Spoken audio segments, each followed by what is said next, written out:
Good morning, students.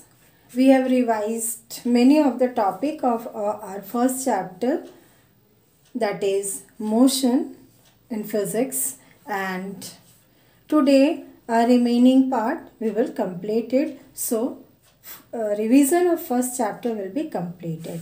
So first let's start the remaining topic, that is graph. Students, you have seen graph, you have drawn the graph, you have used graph.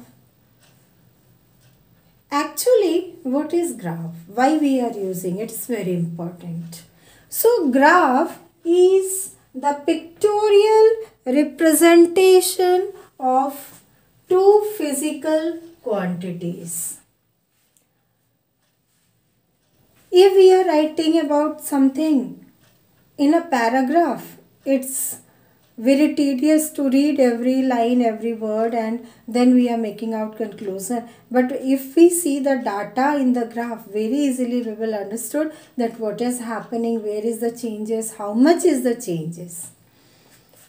So in graph you are representing two axes, x-axis and y-axis. X-axis is always responsible for independent variable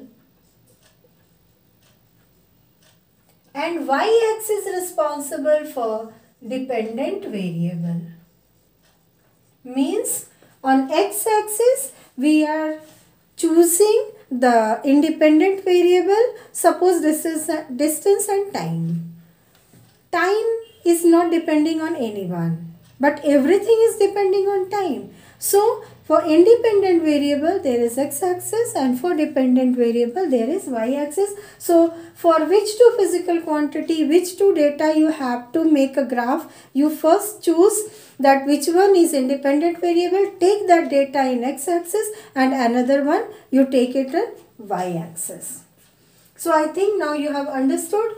In graph positive negative you are knowing where is the positive, where is the negative.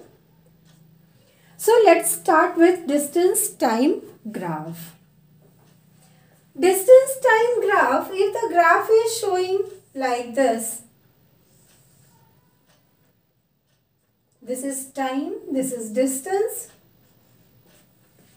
We know the formula of speed is equal to distance by time. So this one is slope and it shows speed. What type of speed? Uniform speed. So I hope students you are understanding what is uniform motion. Uniform motion is that type of motion in which the distance traveled by the body covers equal interval of time, means equal distance in equal interval of time. So it's always, its slope is straight line and it represents like this. So we can also say this graph is of uniform motion, uniform speed or uniform motion. If the graph will be like this, time x-axis, distance y-axis, and if it is parallel to x-axis, that is time axis, then here what are you understanding?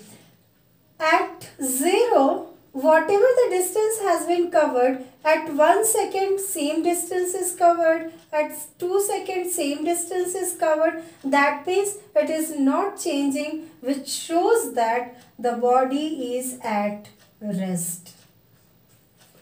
The wall is here. At morning you will see the wall is here. At evening also you are seeing the wall is here. Means time is passing on but the object is at same distance. So that body is at rest. If suppose the graph is representing like this. Time, distance. If any type of curve or broken line except the slope should be straight, then that type of motion is known as non-uniform motion. Non-uniform motion. and it is non-uniform speed. Uniform speed.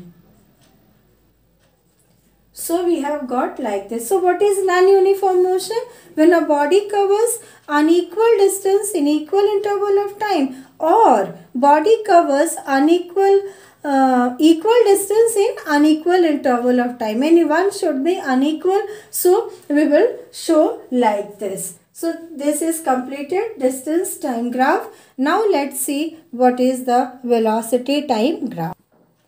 Velocity time graph. If we are showing like this, just see.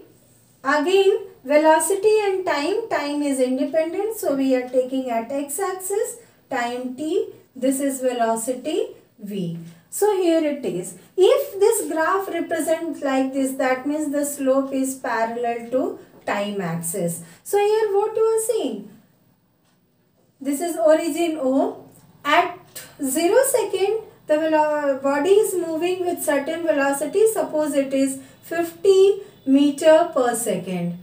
At first second even you will find the velocity is 50 meter per second. Second same 50 meter per second. That means this one shows the body is moving at constant velocity. Constant. This is constant velocity, or you can say constant velocity. Velocity is not changing as the time is changing. And if we just drop a perpendicular on this and named it as A, B, and here it is C. So what we are getting from this constant velocity? First of all, we know velocity is equal to displacement by time. If we have to find out the displacement, how we will find out? Displacement is equal to velocity into time. And what velocity you are getting? OC into OB.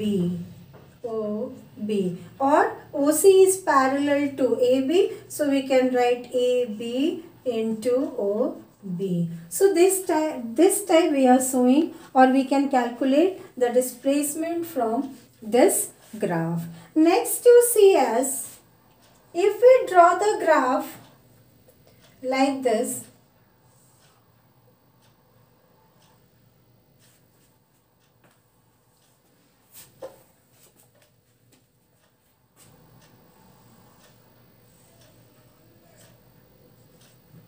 time, velocity, if the slope is straight line, then what we will get from this? This is uniform motion. First it indicates the body is at uniform motion.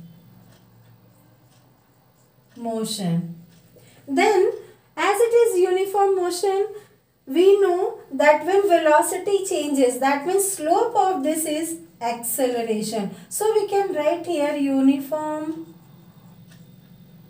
acceleration, because its slope shows acceleration. Velocity by time, change in velocity by time, we will get acceleration. So it shows uniform acceleration. And next,